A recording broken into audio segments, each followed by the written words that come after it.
Bafana ba ikemišeditše go tšwela pele ka seo ba se thomilego papading ya segwera kgahlanong le Uganda ka Orlando Stadium pejana kgweding ye. Efela Mkhalele o dirile diphetogo tše dintši mo sehlopheng seo se ralokilego papading ya go feta.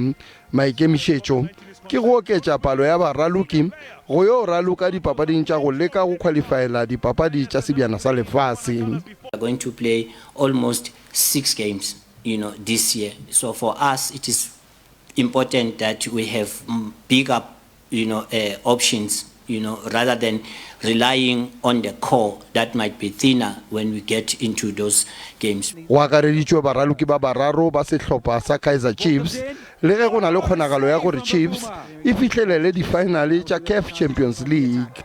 Final ya Champions League e tlo ralokwa letšatši pele ga final ya COSAFA. We selected players based on our tactical plan that we want to apply, So that is the main reason why we select players. But we do have players that are there if Kaizer Chiefs proceed to the final. So that has been taken care of. Tournament ya COSAFA ga se karolo ya dipapadi tša FIFA, gomme dihlopha di ka se gapeletšwe go lokolla baraloki. Bjalo ka ge mohlahli Hugo Broos le mothuši wa gagwe ba sa le moše wa mawatle, Mkhalele o tlo eta sehlopha pele. Yena o tlo thušwa ke mohlahli wa under 17 Vela Khumalo. Sfiso Ramara, SABC News, Johannesburg.